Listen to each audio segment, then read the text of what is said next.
नमस्कार, एक बार फिर आप सभी का स्वागत है। जम्मू कश्मीर के राजनीतिक परिदृश्य की अगर बात करें तो लगातार यहाँ पर उतार-चढ़ाव देखने को मिल रहे हैं और उस कड़ी में एक बड़ी ही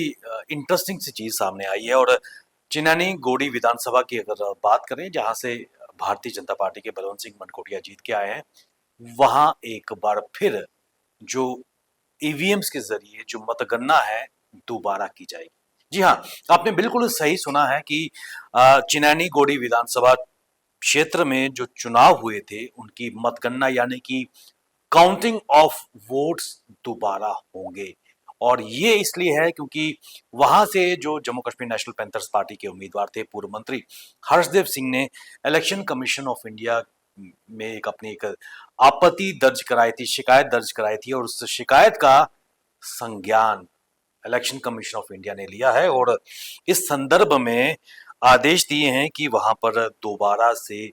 काउंटिंग की जाएगी। अपने आप में बेहद ही चौंकाने वाला और महत्वपूर्ण ये घटनाक्रम खासकर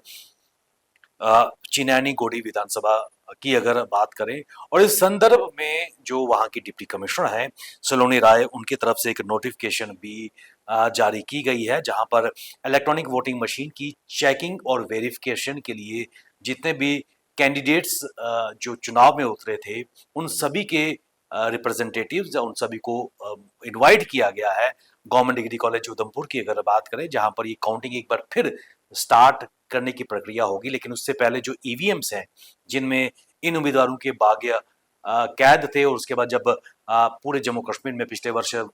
चुनाव हुए थे और काउंटिंग हुई थी जो रिजल्ट सामने आए थे और ये जो ईवीएम्स हैं अभी भी उसको सेफ्टी में रखा हुआ है और इनकी चेकिंग और वेरिफिकेशन की प्रक्रिया के लिए जितने भी उम्मीदवार हैं उनको वहां पर इनवाइट किया गया है और इसके तहत ये कहा गया है कि जो ये पूरी प्रक्रिया है 18 सितंबर को पूरी हो जाएगी और तब तक प्रतिदिन सुबह 10 बजे से शाम 7 बजे तक इलेक्ट्रॉनिक वोटिंग मशीन्स की चेकिंग और उसकी वेरिफिकेशन के जो प्रक्रिया होगी उसको देखने के लिए उसको सत्यापित यानी कि वेरिफिकेशन करने के लिए जो भी उम्मीदवार थे जो इलेक्शंस में खड़े हुए थे उनको इनवाइट भेजा गया है और आपको बताते चलें कि इस विधानसभा क्षेत्र के लिए जिन्होंने अपना प्रचार के लिए तथा फॉर्म भरा था उनको जो काउंटिंग का वेन्यू है गवर्नमेंट डिग्री कॉलेज उधमपुर वहां पर पहुंचने के लिए कहा गया है ताकि जो चेकिंग और वेरिफिकेशन की प्रक्रिया है उसको वो देख सकें और उसके बाद जब ये प्रक्रिया संपन्न हो जाएगी उसके बाद रिकाउंटिंग हो जाएगी। जम्मू कश्मीर के अगर इतिहास की अगर बात करें तो अपने आप में एक महत्वपूर्ण डेवलपमेंट ये निकल के सामने आ रही है क्योंकि भारतीय जनता पार्टी के बलवंत सिंह मनकोटिया जो एक मजे हुए राजनीतिज्ञ हैं वो वहां से जीत के आए थे लेकिन आपको बताते चले कि चिनानी विधानसभा क्षेत्र से पैंथर्स इंडिया के जो उम्मीदवार थे हर्षदेव सिंह ने चुनाव आयोग के समक्ष अपनी आवाज उठाई थी उसमें उन्होंने कहा था कि उनके इस विधानसभा क्षेत्र में चुनावों में धांधलियां हुई हैं और ये आरोप लगाया था और उन्होंने कहा था कि जो चुनाव की जो काउंटिंग है उसको दोबारा करवाना चाहिए ये आपत्ति हर्षदेव सिंह पैंथर्स इंडिया जो पूर्व मंत्री रह चुके हैं और बड़ी आवाज के लिए जाने जाते हैं उन्होंने ये मुद्दा इलेक्शन कमीशन ऑफ इंडिया के समक्ष उठाया था और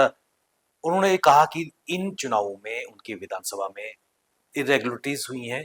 बंगलिंग्स हुई हैं और धांधलियों के चलते ये आवाज उन्होंने उठाई थी अपनी complaint election commission of India के सामने रखी थी भारतीय निर्वाचन कमीशन के आगे रखी थी और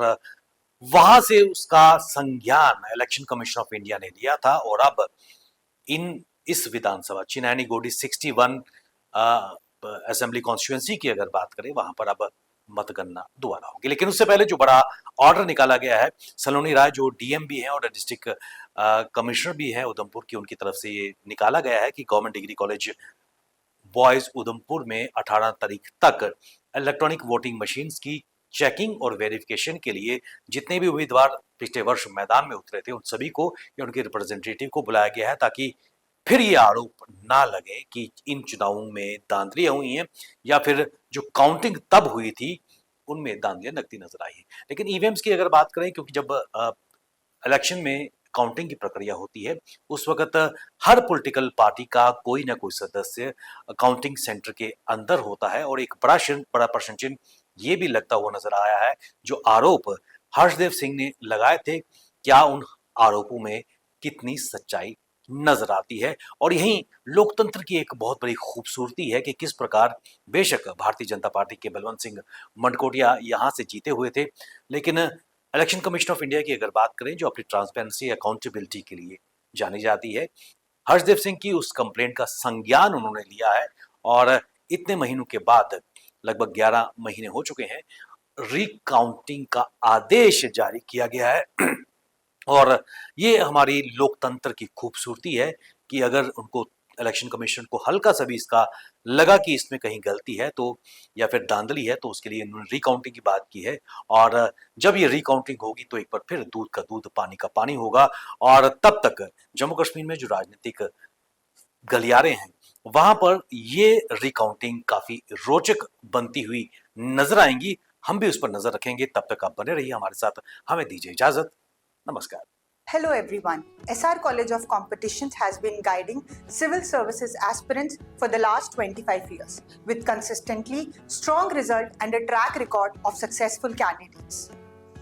If you're a graduate, our regular batches are designed to give you a focused start for IAS and JKS examinations. अगर आप कॉलेज में हैं, हमारे foundation batch will help you build the right base from the beginning. Our course offers complete syllabus coverage, prelims plus mains,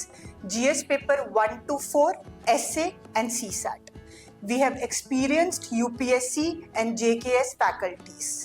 We provide updated study material, regular tests, daily and weekly answer writing sessions, personalized feedback and mentoring by UPSC qualifiers. For free guidance session, you can call on the numbers given on your screen.